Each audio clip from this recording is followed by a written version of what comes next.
Hello fellas. Welcome back to Top 5 Choices. This is Haley from Top 5 Choices, and I hope you all are doing good. In today's video, I'm gonna do a detailed review and pick the top 5 best laptops under $1,500, 2022.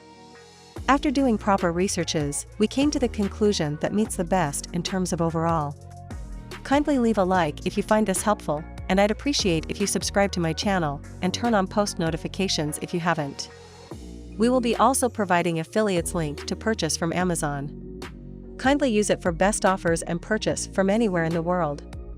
We'll be back with more videos. The Acer Aspire 5 feels like a refuge from circa 2015.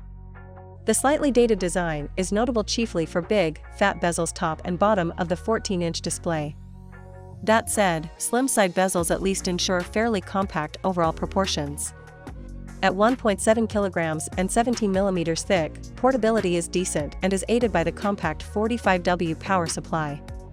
If you want something more stylish, head to our Asus VivoBook 15 vs Acer Aspire 5 comparison. The Asus is a slicker looking laptop for a similar price, but there are compromises elsewhere. It's worth noting the power supply uses an old school barrel connector. The Aspire 5 does have USB Type-C connectivity, but only for data. You can't charge it via USB-C, more's the pity. Still, one fringe benefit of the relative bezel bulge is plenty of space up top for proper webcam location. Your Zoom accomplices won't have to suffer the up-nose angle that blights some slim bezel laptops, at least. Another design throwback is the somewhat stingy plastic trackpad. If you've tried one of the modern-style larger glass-topped trackpads, it's awfully hard to revert. The Acer's trackpad feels constrained, limiting, and a little cheap by comparison. Still, it's reasonably solid, which is a sentiment that applies more broadly to the Acer Aspire 5. With its metal keyboard surround and screen enclosure, it feels ready to take a beating. The only exception is the keyboard. The bed is prone to a bit of bounce. The screen hinge is likewise robust, if anything it's a bit too stiff. Try to lift the Aspire 5 screen lid single-handedly and the entire chassis comes along for the ride. Bummer. As for ports and connectivity, on the right-hand side of the chassis you'll discover a plain old USB Type-A 2.0 socket and a headphone jack. On the left there's HDMI, a pair of 5 gigabits per second USB 3.1 ports, plus a USB Type-C connector, again running at 5 gigabits per second. The only conspicuous omission is an SD card reader. Audio-wise, the Acer Aspire 5 is configured with a pair of bottom-firing stereo speakers at the front of the chassis. In terms of clarity and soundstage imaging, they're not actually all that bad. The Flip CM5 has an aluminum lid and plastic bottom, styled in a nearly black hue Asus calls mineral gray. Medium-thin bezels surround the screen. The company cites an 81% screen-to-body ratio, with a webcam centered above and a small chrome Asus logo below to match the one on the lid. 2 hinges let you fold the display back into easel, tent, or tablet modes. Asus says the CM5 has the ErgoLift hinge design also seen on its Windows laptops, but the screen doesn't raise the keyboard into a slanted typing angle until it's tilted quite far back. The display wobbles slightly when tapped in laptop mode, but there's little flex if you grasp its corners or press the keyboard deck.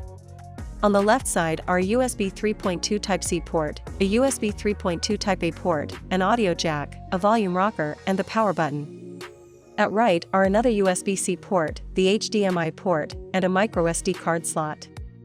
The compact power adapter plugs into either USB-C port. The 1080p IPS screen is rated at only 250 nits of brightness when we usually demand 300 and hope for 400, but it looked bright enough in my testing, with white instead of dingy backgrounds and decent contrast. Colors are crisp and well saturated and fine details looked sharp.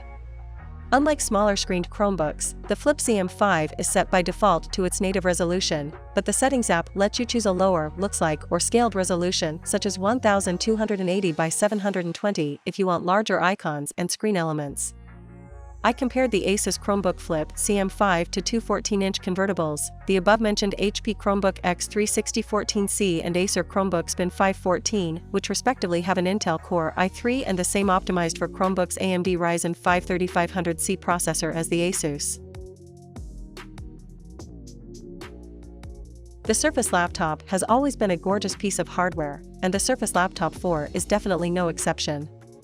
The model we got in for review is the 13.5-inch Surface Laptop 4, and it is one of the most lightweight and thin laptops we've ever used that doesn't totally suck to type on. It comes in 4 color options, and we got the Platinum option. It's beautiful.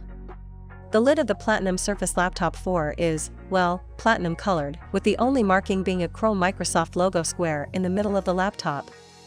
The bottom of the laptop looks similar, but the keyboard tray has a slightly darker color.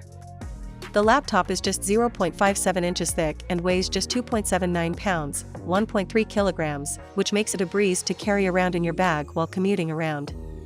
But even with the Surface Laptop 4 being so thin, it still feels incredibly robust. The lid is made of aluminum and has absolutely no flex to it. And, unlike a lot of other touchscreen laptops out there, when you poke at the display, the hinge is so solid that you don't have to readjust your screen afterwards or brace it with your other hand. This in and of itself makes using the touchscreen way more convenient and makes it feel like less of a gimmick, something other laptop manufacturers can definitely learn from. But as solid as the top of the laptop is, the story of the keyboard deck is all about comfort. As is now traditional with the Surface Laptop, the keyboard and trackpad are surrounded by an Alcantara material that is nice and soft. It's a suede-like microfiber pile. It makes typing so much more comfortable right out of the gate because instead of this hard metal like you get with most comparable laptops, it's nice and soft. But there's a downside to it. If you spill something on this material, or you get crumbs on it during a lunch break, we get the feeling that it will get dirty and would be a bit harder to clean than it otherwise would be. But if you're conscious of hygiene and don't find yourself stuffing your face while also trying to get the project that's due in the morning out the door, it should be perfect. One of the biggest casualties of the thin size, however, is the lack of ports. All you get here is the Surface Connect port on the right, one USB-C, one USB-A and a headphone jack.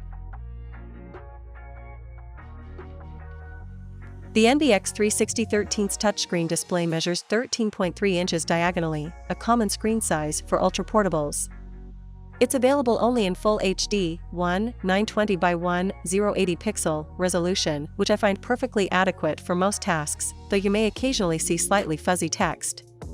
The laptop doesn't have the option of a 4K resolution or OLED display, both of which are available on the more expensive Spectre X36013. Our review unit's display has an LED backlight with a rated brightness of 400 nits, which is perfectly viewable in most indoor situations. Entry-level models have a dimmer 300 nit panel. HP also offers the NBX 360 with a 1000 nit display with integrated privacy filter, though I found that while such screens do block adjacent seat snoops, they're harder to read and will likely only appeal to people who frequently access sensitive data in tight quarters.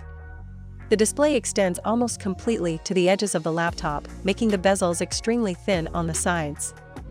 The top bezel is slightly thicker to accommodate one of the NBX 36013's niftiest features, a 720p webcam with a built-in privacy shutter.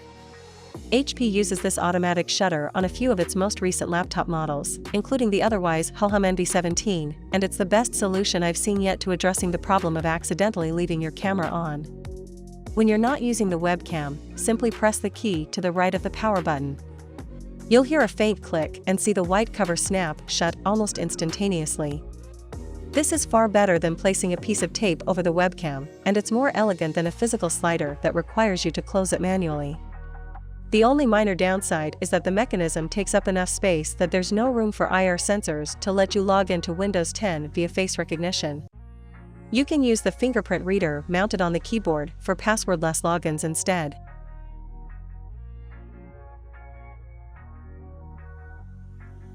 The Lenovo Flex 5 is an attempt to bring the goodness of the Yoga series, which is basically a 2-in-1 form factor, to a more affordable segment. Let's start off with the color here. The Lenovo IdeaPad Flex 5 comes in the Sol Graphite gray color option. This color looks classy and looks premium in the first look itself. It has a soft touch finish with metallic coating on the front with small metal Lenovo branding placed towards the right, while the rest of the area remains plain. Opening up the laptop, you will be greeted with a 14-inch screen, keyboard and trackpad combo along with 2 front-firing speakers. Right below the keyboard, you will find the fingerprint scanner. The machine comes with 360-degree rotatable hinge, which is built fairly well and sturdy material. The laptop weighs 1.5 kgs and has a thickness of 17.9 mm. This combo is considered as a thin and light laptop. The high mechanism is quite smooth and I did not have any issues. Lenovo claims that the hinge can survive up to 25,000 opening and closing actions over a course of 4 years, which is 17 times a day on average. On the left of the laptop, there is a barrel charging port, HDMI 1.4b port, USB-C port with power delivery certification, and microphone combo jack. To the right side, you get 2 USB 3.1, Gen 1, ports, an SD card reader, and a power button. The power button acts as the regular power button on your smartphones. It works both in laptop and tablet mode. To the bottom, you get the air vent out and rubberized pads, which provide grip. On the inside, the Lenovo IdeaPad Flex 5 is powered by AMD Ryzen 5 4500U processor, which makes the Flex 5 one of the cheapest laptops in India with Ryzen 5 4000 series chipset. It is a 6-core CPU with a base clock speed of 2.3 GHz and turbo clock speed of up to 4 GHz. To handle the graphics, there is AMD Radeon R5 GPU on board, which is decent for light to medium tasks.